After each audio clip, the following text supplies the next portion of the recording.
Bueno, esta presentación surgió de unas conversaciones que tuvimos con Jorge y con Lorena respecto a la importancia que se le está dando al manejo de la información. Durante la presentación vamos a tocar algunos temas que tienen relación directa con la ley de protección de datos personales, con el reglamento de protección de datos de la Unión Europea también, y una iniciativa que estamos impulsando como universidad, nosotros como Oficina de Seguridad de la Información, respecto de una política, de contar con una política de privacidad de la información. Bueno, para los que no me conozcan, mi nombre es Andrés Peñailillo, soy oficial de Seguridad de la Información. Estoy a cargo de la Oficina de Seguridad de la Información, que está compuesta por 3 personas, las cuales están también participando de este webinar. Está Estefanía Pardo, que es la auditora de la Oficina de Seguridad de la Información y está a cargo también un poco de todo elaboración de procedimientos y políticas y actualización de políticas que de alguna manera ya están formalizadas pero necesitan actualización. Y Jaime Fuentes, que es un ingeniero de ciberseguridad que está a cargo principalmente de revisión, monitoreo y pentesting de sitios web. Dicho todo eso, me gustaría partir con una pequeña reflexión que podemos retomar, ¿cierto?, hacia el final de la presentación, que es que les quiero plantear una pregunta, que es si se puede evitar un incidente o una fuga de información. Para que lo reserven por ahí, para que vayan pensando un poco y durante el transcurso de la presentación vayan agregando alguna opinión. Les reitero que pueden hacer sus consultas en el chat o guardan la pregunta para la tarde y para después de la reunión y podemos hacer una conversación. Quiero partir, en el fondo, retomando el tema de la reflexión inicial que quiero hacer con un sitio web que, si pueden ver, está abajo de la presentación, que muestra un top de 12 brechas de seguridad o brechas de información durante el 2019. No quise colocarlas todas, básicamente para que ustedes la puedan revisar, y por eso mismo les dejé el link también para que después lo puedan revisar con más calma, pero me gustaría comentar 3, al menos. Esta que está en el número 9, que es información de una base de datos MongoDB. No sé si ustedes trabajan con bases de datos de este tipo que son NoSQL, pero básicamente en esta brecha se fugaron 275 millones de registros, y es básicamente porque la data estaba expuesta hacia Internet y contenía datos personales principalmente. El PII corresponde a la definición inglesa de dato personal. Bueno, se indica también en la nota que la base de datos estaba sin protección, ¿cierto? Y estuvo abierta durante más de 2 semanas. La segunda brecha que me gustaría comentar es una que fue muy conocida durante el año pasado, que se trata de una colección que contenía 773 millones de registros y fue denominada como Collection Number One.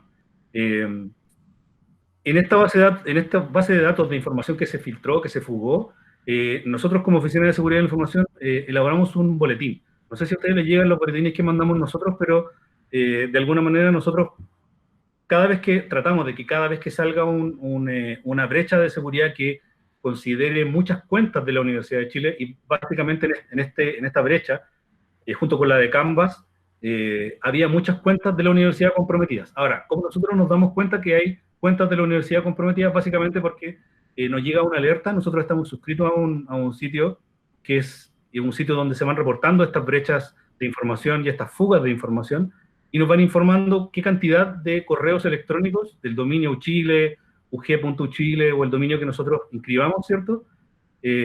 Está dentro de esa brecha. Por lo tanto, nosotros nos dimos cuenta que había casi 1000 registros que estaban comprometidos en esa fuga de información. Por lo tanto, como medida preventiva y una forma como medida de mitigación, también mandamos un boletín que indicaba algunas recomendaciones como cambiar la contraseña, etc.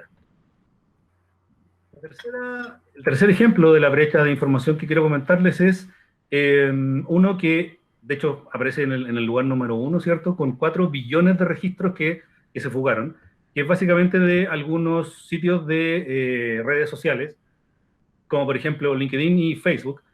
Había mucha data de información como nombres, direcciones de correo electrónico y números de teléfono. A pesar de ser una brecha tan grande, de contener tanta cantidad de registros, esta brecha no contenía contraseñas, como algunas brechas anteriores, como por ejemplo la de Canva, que sí tenía contraseña. En esta brecha solamente había información personal. Durante la presentación les vamos a explicar un poquito cuál es la diferencia entre información personal e información personal sensible, e información personal que de alguna manera, información que debiese estar secreta, como la contraseña, por ejemplo. Pero básicamente era la cantidad y la envergadura de la cantidad de registros que se fugaron en este leak o en esta fuga de información. También les quiero compartir, como para que ustedes puedan visualizar de manera un poco más gráfica, ¿cierto? Con estos círculos, estas burbujas, ¿cierto? ¿Cuáles son las fugas de información que más datos han filtrado o más datos se han fugado? Si se fijan ahí, al lado izquierdo está la de Canva, que les comentaba recién. Aparece la de Hotel Marriott, que ha tenido al menos un par de fugas importantes. Aparece Twitter también ahí, WordPress, ¿cierto? Que también es una plataforma que es bastante atractiva para los ciberdelincuentes para poder vulnerar, ya debido a que presentan múltiples vulnerabilidades que si no son parchadas, pueden ser explotadas. Facebook aparece como el círculo más grande, ¿cierto? Con 420 millones de registros que se fugaron. Abajo de la presentación, también les voy a compartir la presentación para que no les saquen pantallazo ni estén anotando. ¿Sí? La idea en el fondo que sirva de guía para ir afinando algunos temas. Así que el link está abajo también para que ustedes lo puedan revisar después con más calma. En este sitio web se pueden filtrar, por ejemplo, por año, se pueden filtrar por tipo de organización educacional, organización financiera, etc. Entonces pueden ir buscando alguna especie de información relacionada al criterio que ustedes estimen conveniente. Abriendo todo el tema de la presentación inicial, ¿cierto? Y de la reflexión que quería entregarles, la tabla de hoy, básicamente, y no quise extenderme mucho en cuanto a contenidos. Por lo tanto, es posible que se pasen algunos contenidos de manera rápida. Si ustedes quieren, de alguna manera, podemos al final comentar un poco más sobre algún contenido que les haya quedado duda, o podemos hacer también otra presentación en las semanas que siguen. Básicamente la tabla es comentarles un poco respecto de la triada de la seguridad de la información, algunas definiciones respecto a dato personal y dato personal sensible, comentarles algunos aspectos sobre la ley de protección a la vida privada, consideraciones al proyecto de ley de modificación de la ley de protección a la vida privada, comentar básicamente algunos temas que son muy puntuales del reglamento de protección de datos de la Unión Europea, comentarles también en qué estado está la política de privacidad de la Universidad de Chile, que es la que nosotros estamos impulsando, y finalmente entregarles algunas recomendaciones que nos van a servir como para la conversación final. Parto con la triada de la seguridad de la información, siguiendo el orden de la tabla. Básicamente la triada de la seguridad de la información son 3 puntos bastante importantes que son la base o son el pilar fundamental sobre el cual se sustenta la seguridad de la información. Y obviamente, como es un pilar fundamental, cualquiera de estos 3 componentes, los 3 componentes que forman la triada de la seguridad de la información, son importantes. Y con esto quiero de alguna manera explicar o reforzar la idea de que cualquier elemento de la triada de la seguridad de la información que se vea comprometido corresponde a un incidente de seguridad. Pueden haber muchos incidentes de seguridad, pero básicamente los incidentes de seguridad tienen que ver generalmente con uno de los 3 pilares de la triada de la seguridad de la información. El primer pilar, y no menos importante, ¿cierto?, es la confidencialidad, que tiene mucha relación con la fuga de información, ¿cierto?, con estos data leaks. Y es básicamente que no se revele información a la persona que no está autorizada para ver esa información. La confidencialidad, por lo general, se asocia al concepto de usuario clave. Por lo tanto, si hay algún sistema de información, página web, intranet, o cualquier sistema, cualquier plataforma, ¿cierto?, que me solicite un usuario y contraseña, está resguardando el componente de la confidencialidad de la información. Porque hay información que debe ser vista por el personal que esté debidamente autorizado para visualizar esa información, y no por cualquiera. El segundo componente de la triada de la seguridad de la información es la integridad. La integridad básicamente tiene relación con que la información no sea alterada. Y alterada se trata principalmente de que no sea modificada por una persona que no está autorizada, porque es que hay un usuario que está autorizado, tiene las credenciales para entrar a un sistema y modifica la información, en el fondo está haciendo uso de lo que le compete dentro de sus labores profesionales y por lo tanto no corresponde a un evento de integridad de la información y que la información no fue alterada. Se refiere principalmente cuando hay usuarios que escalan privilegios, por ejemplo, o ciberdelincuentes, ¿cierto?, que logran penetrar a un sistema de información, entrar a una base de datos y modificar la información. Alterar significa que se puede modificar la información, se puede extraer información, como estos data leaks, o también se puede eliminar la información. A mi juicio, una de las condiciones de alteración de información más compleja y la que menos evidente es la modificación, porque muchas veces es que se cuenta con mucha información, que probablemente es su caso, ¿cierto?, que ustedes trabajan con grandes cantidades de información. Si alguien modifica un dato o modifica información muy mínima, es muy difícil darse cuenta de ello. Entonces, si alguien borra toda la información, es lógico, ¿cierto?, que nos vamos a dar cuenta al tiro. Pero si alguien modifica un pequeño componente de información, es mucho más difícil de detectar. El último componente de la triada de la seguridad de la información es la disponibilidad, que en simple es que la información siempre esté disponible para las personas autorizadas. Para las personas autorizadas y para las personas que en el fondo deben ver esta información. Ahora, la disponibilidad se asocia con la disponibilidad o el uptime de un sitio web o de una plataforma, por ejemplo. Si un sitio web tiene saturación porque hay muchas consultas o porque está bajo un ataque de denegación de servicios, ¿cierto?, y la página web no está disponible, eso de alguna manera incide en la seguridad de la información y altera uno de los componentes de los que les comentaba recién. Algunas definiciones, y probablemente con esto ya me he encontrado en esta situación antiguamente, así es que estoy abierto a que puedan darme todos sus comentarios, ¿cierto? Es una conversación casi bizantina respecto a diferencias, o si es lo mismo, ¿cierto?, la seguridad de la información que la ciberseguridad. De hecho, dentro de la Oficina de Seguridad también tenemos opiniones distintas, y en el fondo eso un poco también abre un poco la conversación y no deja lugar a que alguien pueda hacerse una idea respecto de lo que opina otra persona, sino que hacerse su propia idea. Mi opinión personal, y respeto por supuesto todas las opiniones que tengan ustedes, es que la seguridad de la información no es lo mismo que la ciberseguridad. Y básicamente lo quiero plantear de la siguiente forma. Como ustedes pueden ver en la definición de seguridad de la información, ¿cierto?, es un conjunto de medidas que toman las organizaciones y permiten resguardar y proteger la información. La información en cualquier medio que esté contenida. En cambio, la ciberseguridad está relacionada con el área informática o de telecomunicaciones y se enfoca a la protección de la infraestructura computacional que está alojada en sistemas computacionales, en un computador, en una base de datos, ¿cierto?, en un servidor, etc. La gran diferencia por la que yo veo que estos términos son distintos es que la seguridad de la información, como les comentaba, busca proteger la información en el medio en que se encuentra disponible. Por ejemplo, un archivador que tenga fichas en papel. Las fichas obviamente fueron procesadas probablemente en un computador, fueron impresas por un dispositivo de impresión, por una impresora, ¿cierto? Pero finalmente la información queda en una hoja. Y eso no queda alojado en una infraestructura computacional. Ahora, también podría haber la discusión de que esa hoja se pueda digitalizar y ahí pasa a vivir en el mundo de la ciberseguridad, ¿cierto? Pero, bueno, esas son condiciones como bien especiales. También, otro componente de la seguridad de la información son las personas. No sé si ustedes han escuchado hablar de la triada de la seguridad de la información, que no está mencionada acá, que también la podríamos conversar. La triada extendida de la seguridad de la información, que habla de procesos, personas y plataformas. Es básicamente considerar a las personas como también sujetos que tienen información. Básicamente porque una persona puede contener información, ya sea por experiencia, ya sea por conocimiento, etcétera, ¿cierto?, de un proceso o de una tarea específica. Por lo tanto, esa persona también debe protegerse respecto al término de seguridad de la información, ¿cierto?, porque es un sujeto que tiene información.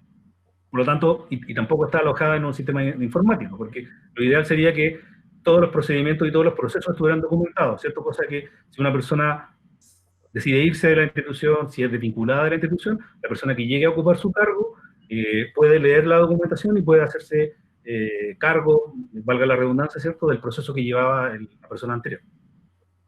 Si quieren lo dejan como idea también para que lo conversemos al final. Seguridad de la información y ciberseguridad.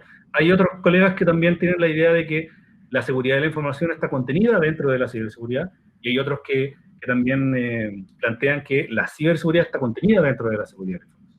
Sea como sea, si es que ustedes piensan que está separado, si es que es lo mismo, si es que uno contiene al otro, lo más importante y la base de todo es que hay que proteger la información en el medio en que se encuentre disponible. Siguiendo con algunas definiciones, respecto de la definición particular de dato personal, según la ley 19.628, que es la ley que habla sobre la protección a la vida privada, un dato personal es un dato relativo a cualquier información de personas naturales identificadas o identificables. Vale decir que, por ejemplo, el root, el nombre o algún otro dato que me permite identificar a una persona, lo hace un dato personal. Ahora, ustedes también podrían pensar, y a lo mejor lo están ya comentando, lo están anotando por ahí en el chat, que el root, ¿cierto?, a pesar de ser un dato personal, ya es público. Ahora, que un dato personal o un dato personal sensible sea público o sea privado es en el fondo la segunda derivada de la definición de dato personal. Pero el dato personal en sí es el dato que identifica a una persona o que me permite, tomando otros datos, por ejemplo, a través del root yo puedo obtener el nombre de la persona, o a través del nombre puedo obtener una dirección, ¿cierto? Si es que esta información es pública, lo hace un dato personal. Un dato personal sensible es el mismo dato personal, ¿cierto?, pero que tiene características físicas o morales de las personas. Por ejemplo, su origen racial, ideologías políticas, creencias religiosas y, obviamente, lo que está muy en boga hoy en día, ¿cierto?, con el tema de la pandemia, su estado de salud y la vida sexual. Todos estos datos que acompañan o pueden acompañar el historial de una persona lo hacen ser un dato personal sensible.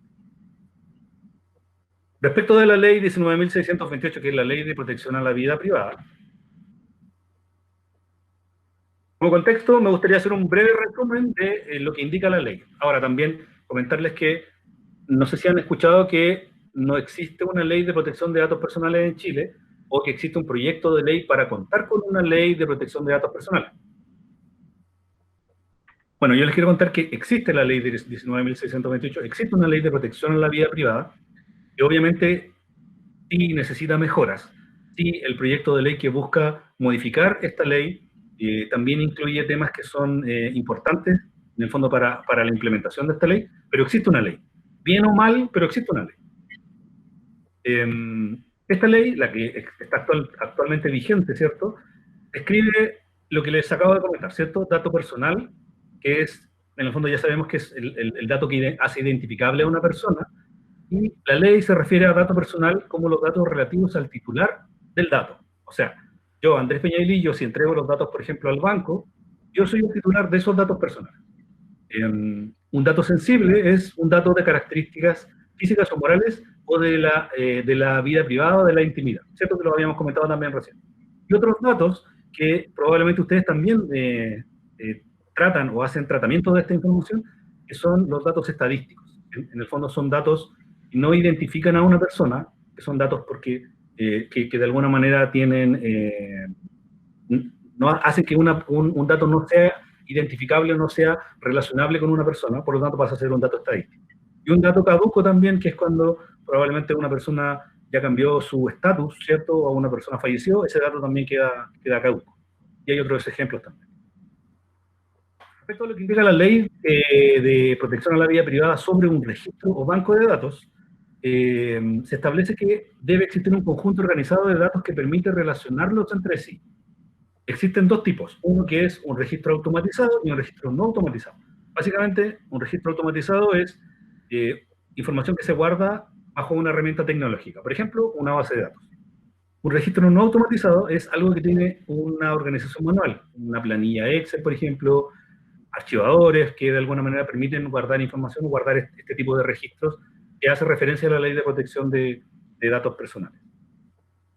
Finalmente, como resumen, ¿cierto?, porque la ley considera muchas cosas más, El tratamiento de datos. Aquí básicamente habla de todas las posibles o todos los posibles estados en los cuales puede estar el dato o puede estar la información. Y las operaciones también que se hacen respecto del mismo dato, que son recolectar, almacenar, grabar, organizar, elaborar, extraer. No los voy a leer todos, ¿cierto? Porque no tiene sentido. Pero lo importante que me gustaría recalcar, sí, de este punto es la cancelación o la eliminación de los datos. Hoy les voy a comentar un poco del proyecto de ley de modificación de la ley de datos personales, que considera que el titular de los datos puede solicitar la eliminación del dato y también puede autorizar el traslado o el envío de la información de un dato de un organismo a otro. Por lo tanto, en ese sentido, se le entregan beneficios o se le entregan derechos a los titulares de las personas que pueden ejercer ante cualquier organización, ¿cierto? Ante cualquier empresa, respecto de sus datos personales que tiene la empresa. También se define el dato de la persona responsable, que principalmente el responsable del banco de datos o el responsable de la información que está alojada, básicamente es el representante legal de la organización. Y el mandatario, que es por encargo o mandato del titular de los datos, tiene la posibilidad de hacer tratamiento de los datos personales.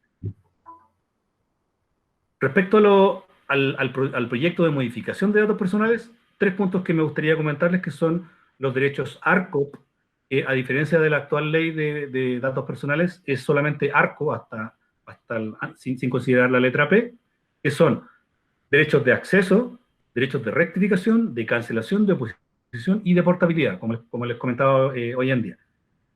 Actualmente solamente existen 4 derechos, que son los que se establecen en la actual ley de datos personales, y se agrega el de portabilidad, donde básicamente yo puedo dar el OK para que ese dato sea entregado a otra institución. Y también tengo la facilidad de que las organizaciones que interoperan entre sí no tengan la obligación de pedirme ese dato. Como ejemplo, les doy un caso personal, que es: yo quería cerrar a una empresa que había abierto hace mucho tiempo. Hice el trámite en el Servicio de Impuestos Internos, y en el Servicio de Impuestos Internos me dijeron que tenía que ir a la Tesorería General de la República a solicitar un documento que no tenía deuda, en el fondo, y volverlo a presentar al Servicio de Impuestos Internos. Se supone que esta portabilidad, de alguna manera, debiese dotar a los organismos públicos, sobre todo, ¿cierto?, de no tener que hacer que el usuario, que el cliente vaya de un organismo a otro pidiendo la información, sino que tengan esta especie de interoperabilidad entre sí. Pero bueno, vamos a ver cómo va el avance del proyecto de ley y que se llega de alguna manera al acto de que la persona no tenga que andar por todos los servicios públicos, ¿cierto?, y buscando información para hacer algún trámite. El tratamiento por organismos públicos, ¿cierto? Nosotros como Universidad de Chile caemos dentro de la categoría de un organismo público. Establece principios generales de tratamiento de datos personales que deben tener coordinación, eficiencia, transparencia y publicidad. Vale decir, la información que nosotros tratamos como Universidad de Chile, ¿cierto?, debe considerar todos estos principios generales, que son eficiencia, transparencia y publicidad. Esto es un tema que no considera la actual ley de protección de datos personales, que sí está contemplada en el proyecto de ley, que es respecto a infracciones y sanciones. Hoy en día nadie fiscaliza que las empresas, ¿cierto?, las organizaciones cumplan con la ley de datos personales, y es justamente cierto porque básicamente no hay capacidad para poder hacer fiscalización de que se cumpla esto. Yo entiendo que el proyecto de ley debiera considerar un organismo que sea fiscalizador, tal cual como lo hace, ¿cierto?, la Comisión de Mercado Financiero con las empresas de la banca y del sector financiero, para temas de protección de datos personales. El proyecto básicamente clasifica las infracciones en leves, graves y gravísimas, y contempla penas de multas que van desde 1 a 5.000 UTM.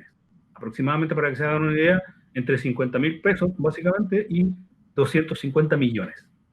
Esta información está actualizada a diciembre del año 2019.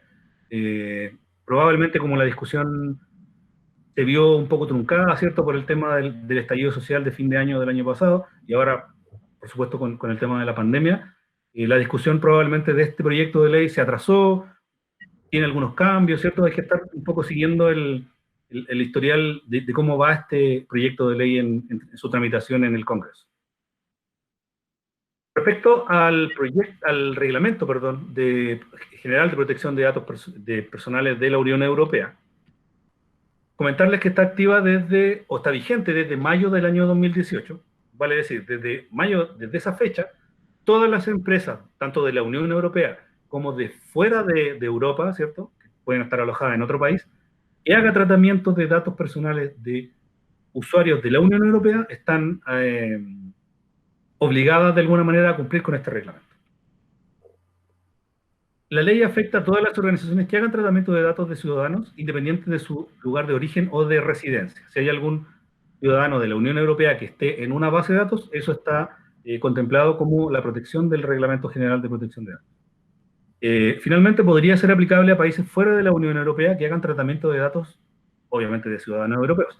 Ahora, yo no soy experto en derecho ni experto en leyes, ¿cierto? Pero los tratados internacionales que se establecen, ¿cierto?, entre países, de alguna manera, podrían hacer cumplir o podrían hacer exigir que una multa o una sanción potencial por mal manejo de la información de ciudadanos de la Unión Europea podría, de alguna manera, caer sobre alguna empresa que esté prestando servicios en Chile. Y eso también tiene mucha relación con el tratado, ¿cierto?, que suscribió Chile respecto del manejo de la información y de cooperación internacional que hay respecto de datos personales. Finalmente, lo que les quería comentar respecto al Reglamento General de Protección de Datos es que existen dos niveles. Así como la Ley de Protección de Datos Personales chilena, ¿cierto?, tiene multas leves, medianas y graves, ¿cierto? Este tiene dos niveles. En el primer nivel, si se fijan, considera una multa del 2% del volumen del ingreso anual de la empresa o 10 millones de euros. Si se fijan, en la primera frase dice el que sea mayor. Vale decir, si el 2% del volumen de ingreso anual de una empresa es mayor a 10 millones de euros, se paga el 2% del volumen del ingreso anual de la empresa como multa. Respecto del nivel 1, hay algo que quiero comentar, que es también, que es súper importante destacarlo, sobre todo en la charla de hoy, es que también podría haber una multa por no designación de un encargado de protección de datos, un Chief Data Officer en el fondo, que es una figura que todas las organizaciones deben tener, que es la persona que se hace cargo de la gestión del correcto tratamiento de los datos personales que hace la organización. Actualmente en la Universidad de Chile se está formando una área que se va a hacer cargo de la información o del tratamiento de los datos. No está todavía formalmente compuesta, ¿cierto? Pero ya, en el fondo, ya hay trabajo respecto a eso. Y nosotros también, como Oficina de Seguridad de la Información, estamos apoyando, en el fondo, a esa oficina o a esa persona que va a estar a cargo de la protección de los datos personales, con la política de privacidad que estamos elaborando. Respecto al nivel 2, sube, por supuesto, ¿cierto?, la multa a 4% del volumen del ingreso anual de la empresa o 20 millones de euros, lo que sea mayor. La multa se aplicará si se ha infringido derechos de los sujetos de datos, como la situación en la que se procesan los datos sin una base jurídica, por ejemplo.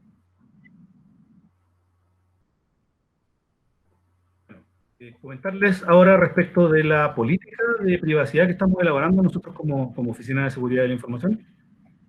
La primera labor que se hizo el año pasado, ya va a cumplir un año ya casi, ¿cierto? Nosotros elaboramos una propuesta de un borrador que fue construido tomando la referencia de otras políticas de privacidad que encontramos de otras organizaciones. Básicamente, la Universidad de Chile es un organismo que es bastante especial en el sentido de que es un organismo público, que es una institución educacional, por lo tanto, una sola política de privacidad para toda la universidad es casi como una tarea titánica, ¿cierto? Y es muy complejo establecer un solo documento que rija para toda la universidad. Por lo tanto, de alguna manera, este documento podría tener alguna transformación en el camino que indique cuál va a ser la forma en que la Universidad de Chile va a tratar los datos personales respecto de contratos, por ejemplo, respecto de datos personales de los funcionarios, y por otra parte, a lo mejor, podría ser algo que es puntualmente respecto a los alumnos.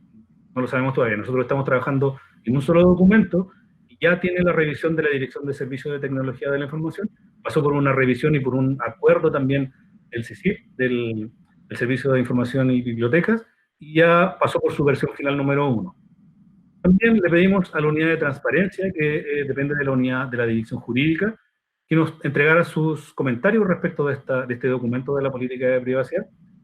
Tuvimos una reunión con ellos, formalizamos la solicitud también a través de un oficio, ya tuvimos la respuesta de ese oficio, tenemos que trabajar en la corrección de esas observaciones para volverlo a presentar a la dirección jurídica, que eso pasará a su trámite final. También esta política pasó por revisión del Comité TI. Yo creo que Jorge recuerda que nosotros mandamos la invitación si es que ustedes querían asistir, o si es que alguien quería asistir en el fondo a esa charla, que es básicamente lo mismo que les estaba mostrando en la presentación de hoy. Así que, por lo tanto, no se perdieron de mucho en realidad. El documento también se compartió a todos los miembros del Comité TI, que son 2 representantes por cada facultad, un representante técnico que está a cargo, por lo general, del área TI, y un representante administrativo, que es el que está a cargo de la dirección económica, del área técnica y del área de economía, del área de Lucas principalmente. También tuvimos, no todos los comentarios que quisiéramos, pero sí llegaron algunos comentarios. De otras unidades también consideramos a la vicerrectoría. Nosotros actualmente, como Dirección de Servicios de Tecnología, dependemos de la BAEJI, dependemos de la vicerrectoría. Esperamos que en el corto plazo nosotros pasemos a ser una vicerrectoría de tecnología. También se lo entregamos al CEDI, al Centro de Estudio en Derecho Informático, que depende de la Facultad de Derecho. Se lo entregamos al CLCERT, que es dependiente de la Facultad de Ingeniería. Se lo mandamos a Rectoría y se lo mandamos a la Dirección Jurídica también. También nos llegaron sus observaciones. El último trámite que nosotros esperamos, de alguna manera, para formalizar esta política de privacidad en su primera versión. Estamos conscientes que probablemente esta política vaya mutando en el tiempo, ¿cierto? Tal cual como los correos que recibimos todos, de que hemos hecho cambios en la política de seguridad y nos llega un aviso, ¿cierto? Pero debiese pasar en última instancia por el Senado Universitario. El Senado, debiese haber una presentación de esta política de privacidad, y en el fondo el Senado debiese ser el organismo que da su visto bueno para su aprobación y su formalización. Y aquí quiero tomar un poquito de respiro. ¿Y ahora qué? ¿Cierto? No sé si todos tienen hijos chicos o si tienen alma de niño y vieron la película Buscando a Nemo. En esa película, ¿cierto? Los peces que estaban en el acuario del dentista, de alguna manera estaban planeando el escape, porque obviamente querían salir del acuario para vivir en el mar. Bueno, planearon todo su escape, ¿cierto? Que con altibajos, ¿cierto? Con la ayuda de Nemo pudieron finalmente lograr. Pero una vez que quedaron en el mar, dentro de las bolsas con agua, ¿cierto? La palabra clave fue, ¿y ahora qué? En el fondo, básicamente, nosotros no queremos que el documento de la política de privacidad o todo el trabajo que se ha hecho de concientización respecto a protección de la información no quede solamente en un escritorio, o que no quede solamente en una intranet, o que no quede publicado y que quede guardado, ¿cierto? Como, ok, aquí quedó el documento, cumplimos. Sino que de alguna manera la intención, o nuestra intención como Oficina de Seguridad, es que ese documento de política de privacidad tenga una bajada, tenga una implementación, y de alguna manera sea un instrumento que nos sirva para mejorar el trabajo en la universidad. Obviamente no nos quedemos como los peces del acuario del dentista, ¿cierto? ¿Y ahora qué? Y ante eso, nosotros tenemos algunas consideraciones operativas, que en el fondo son consideraciones de implementación, una vez que ya contemos con la política de privacidad. Ahora, tampoco hay que esperar a que tengamos la política de privacidad para tomar estas consideraciones. O sea, son consideraciones que debiésemos ir adoptando como universidad, ¿cierto? Y ustedes también como área de microdatos desde hoy en día, que son recomendaciones de buenas prácticas. La primera es establecer responsabilidades en los encargados del manejo de información. La política de privacidad no lo establece tácitamente, no dice que hay que hacer que todas las personas que hacen tratamiento de la información firmen un NDA o firmen un acuerdo de confidencialidad, pero obviamente si hay personas que trabajan con información, que trabajan con bases de datos, que trabajan con planillas de alumnos, con planillas de pago, con planillas de encuestas, de entrevistas, ¿cierto? Esas personas tienen que de alguna manera saber que están trabajando con información que es personal, información personal sensible, información confidencial, etcétera. Yo no soy muy adepto de que la persona firme un documento y que no lo lea. Para nosotros, de alguna manera, lo más importante es que la persona firme un documento entendiendo las consideraciones que implica firmar un documento, más que tener un documento, ¿cierto?, para sancionarlo, tener un documento para establecer alguna multa, ¿cierto?, porque no se cumplió lo indicado en el documento, es que la persona sepa que tiene que cuidar la información con que trabaja. Todos tenemos que cuidar la información con la que trabajamos, por lo tanto, no debiese haber una firma de un documento en papel, pero bueno, siempre es necesario de alguna manera, sobre todo para que cada uno tome conciencia de que tiene que cuidar la información. También nosotros consideramos que dentro de la bajada o de la implementación de la política de privacidad debe haber una revisión de, o una firma de acuerdos y convenios de entrega de información.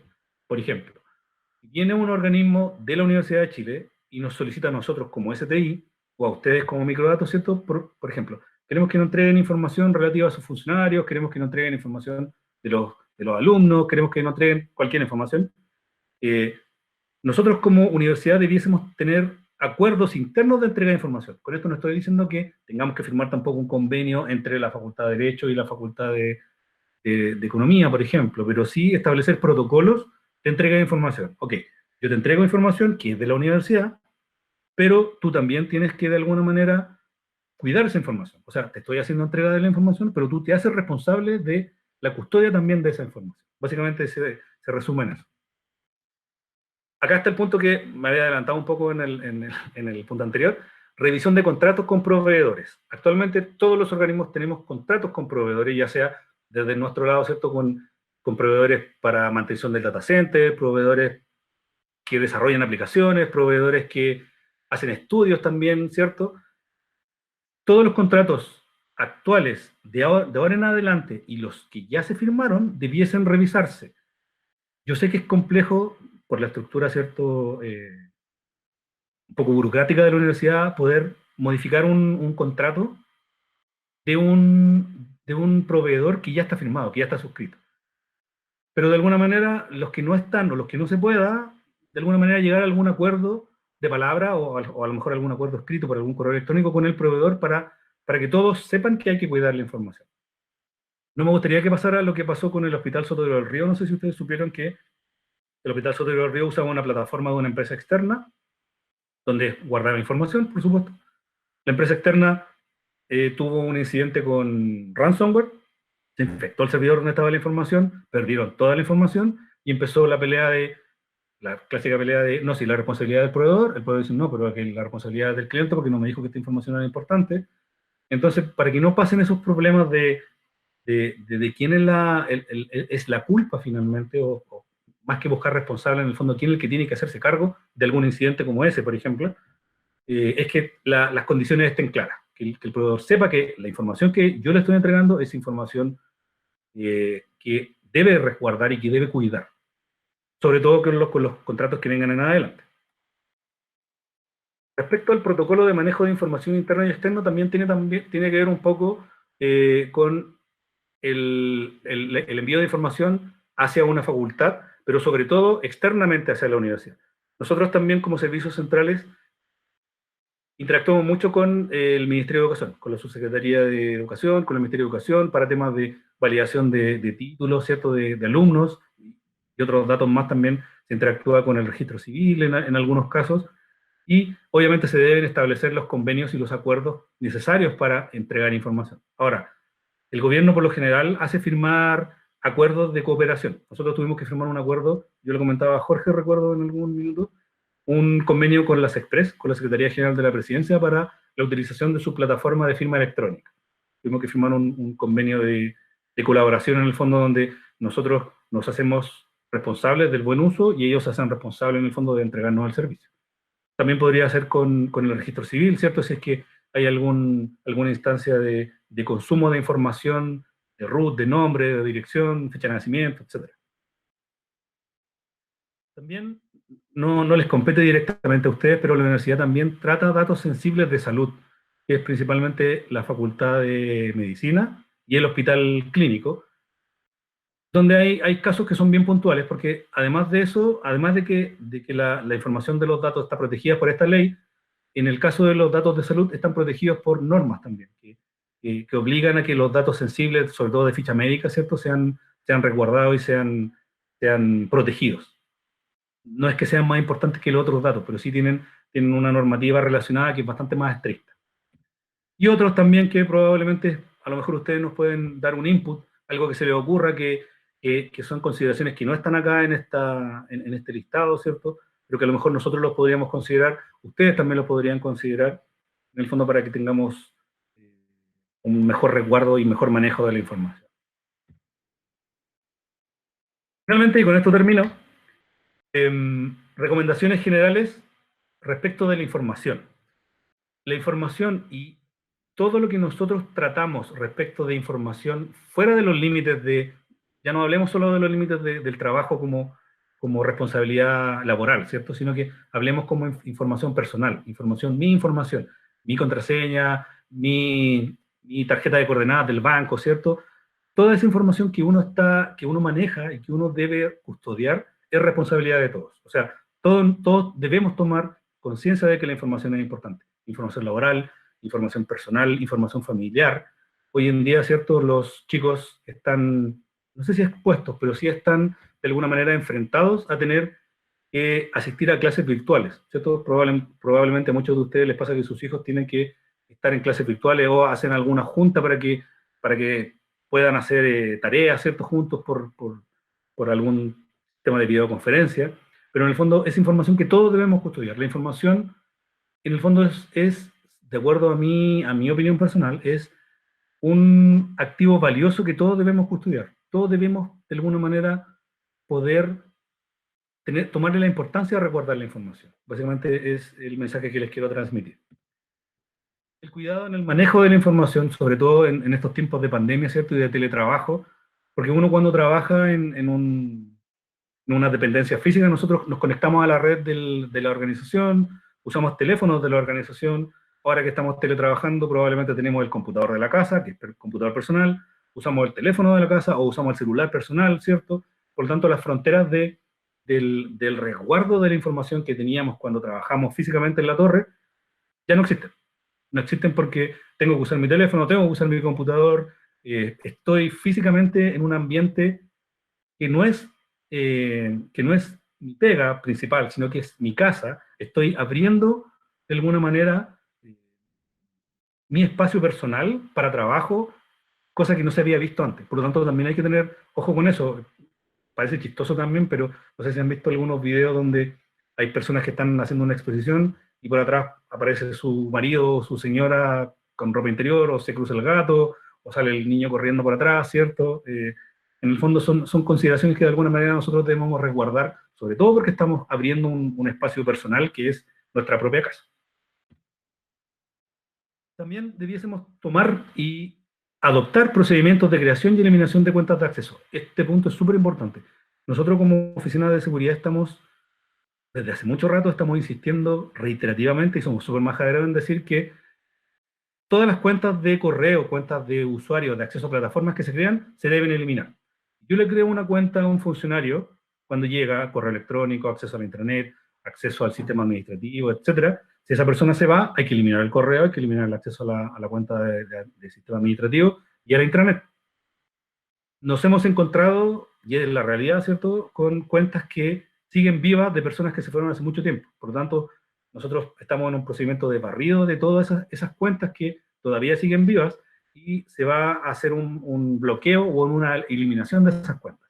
Es súper importante porque si la persona se va de la institución, sobre todo cuando se va en mala, por así decirlo, ¿cierto?, sobre todo cuando lo desvinculan, puede quedar con alguna especie de resquemor, ¿cierto? Y si tiene acceso al correo o tiene acceso a una plataforma, es súper súper delicado que pueda fugar información. Muchos de estos temas de data leaks y de fugas de información no pasan necesariamente porque un ciberdelincuente, ¿cierto?, se mete a una base de datos y se roba la información.